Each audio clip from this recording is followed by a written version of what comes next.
Greetings, my friend. It is the 14th day of the Omer, the Midah of Malchut, Shebe, Gevurah.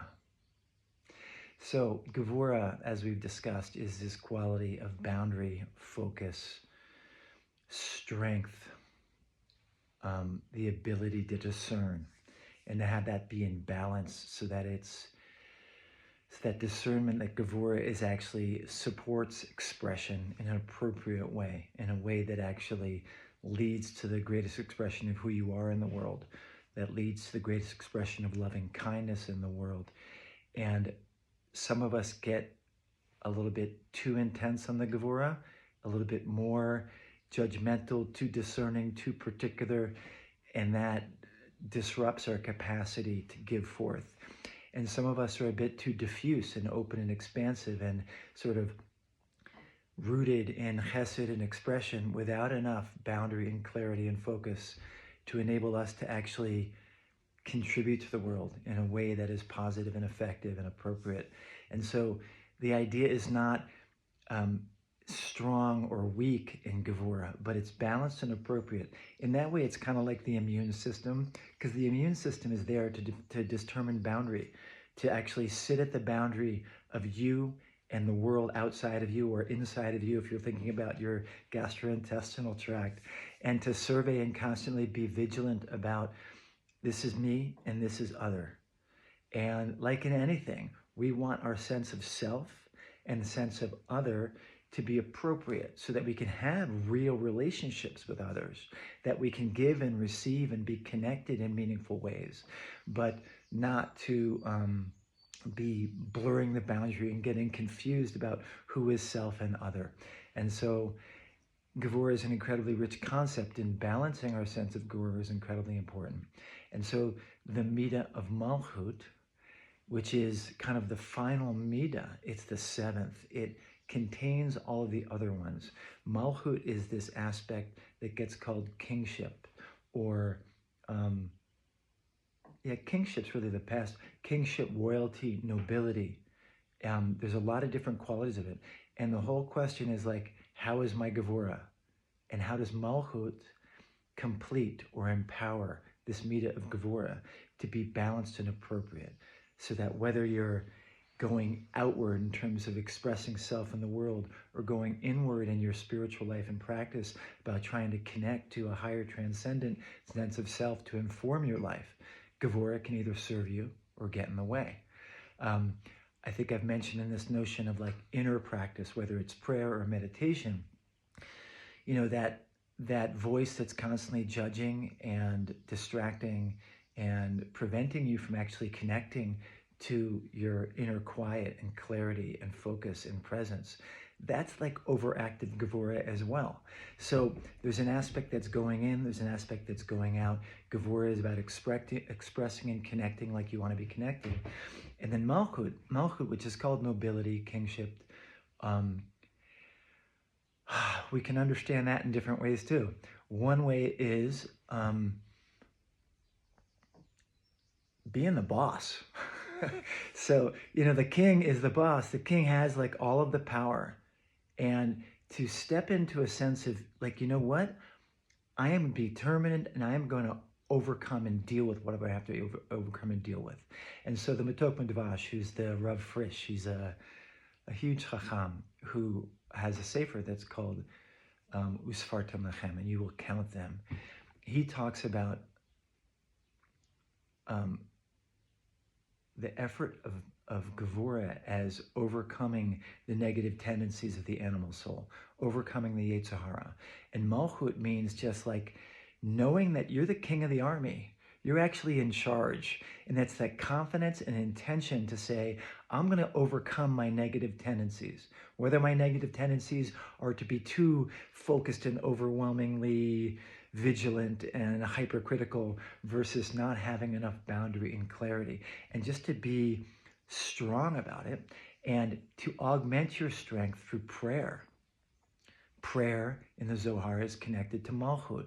Prayer is connected to plugging into godly presence and asking for help in overcoming the negative tendencies, and giving your attention and your focus on this day to really observing Where am I stepping back or falling away from, or not stepping into my strength of just choosing that I'm going to be the boss of my negative tendencies, that I'm going to be the rider of the horse and not have the horse ride me?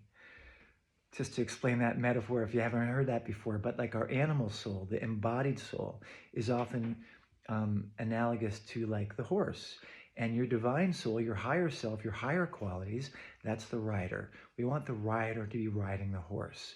And Malchut is to be the rider, sitting up on the horse, holding the reins, choosing to direct the horse, that quality of the Yetzer Hara, like animal soul, which is not a bad thing. It gets called hara, but it's not ra. It just has a tendency that it can do ra, but you need it for all the good things you want to do in the world too.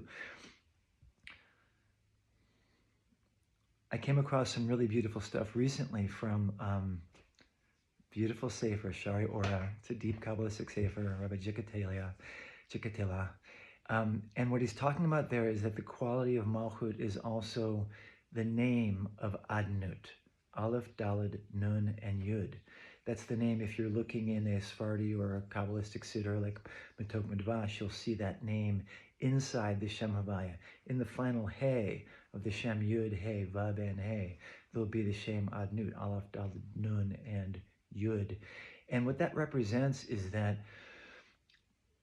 Malchut is like the transducer that transmits from one world to the next. Your process of creativity, that giving forth that you do into the world, of expressing your goodness into the world in whatever endeavor you're doing.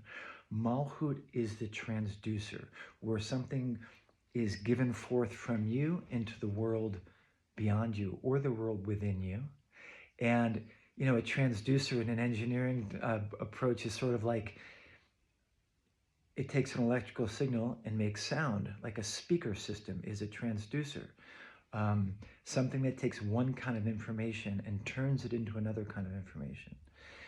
The Midah of Malchut, I've seen it written by the Balatanya as be the quality that apportions exactly what's needed for what is being given to, what is receiving. There's a giver, there's a receiver. The giver, through the Midah of Malchut, gives to the receiver perfectly according to that which the receiver needs. And this notion of Malchut is everywhere in reality. Hashem is the source of everything. The Shem Havaya, Yud He Vav and He, is flooding the world with what it needs for existence, and it's flooding the world with love and expressing that love into existence. And that's happening through a whole system of stepping down from tremendous expansion without boundary to the particulars of your fingernail or any particular thing in the world.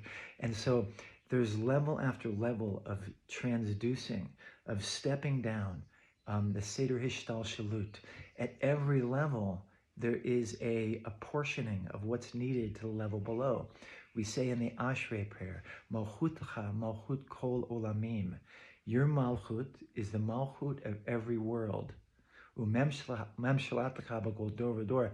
And that expression of authority happens through every generation. So through all space, through all time, this quality of Malchut is what is giving over the highest knowing from the unitive source of all consciousness to the particulars of our reality.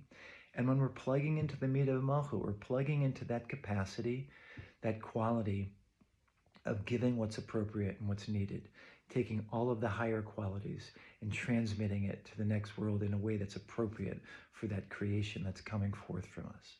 So part of that tefillah, part of the meditative process, once you've done this sort of analytical thinking about like, okay, where am I in this Midah of Malchut Shebe Gevurah? To what extent am I sitting in the saddle and strong in my desire to overcome my negative tendencies and to use an appropriate amount of boundary and judgment and discernment?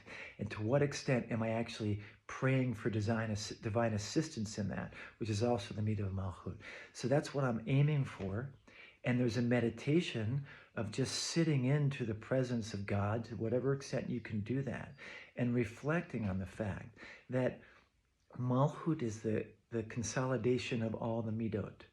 It's also referred to as the stone that receives everything, the Even Sapir, the shining stone, because it contains all the other Sefirot. So we're talking about Sefirot and Sapir, Even Sapir, the shining stone. So in the meditation, sitting into God's presence, connecting whatever sense you, or to whatever degree you do, and reflecting on this Midah of Malchut as a shining stone, this radiant receiver of all the divine effulgence that comes through all of the seven Sefirot in this world, and through holding and gathering all of that quality, that shining quality of the light that Hashem is flowing through you, through all of the midot, that it should empower a balance and an appropriateness of this midah of Gevurah, this midah of strength and discipline, and that you should express strength and discipline in a way that leads to the greatest expression of the good that you've been given to give in the world. So thanks very much for watching. Share this with your friends if you liked it, and I look forward to seeing you soon.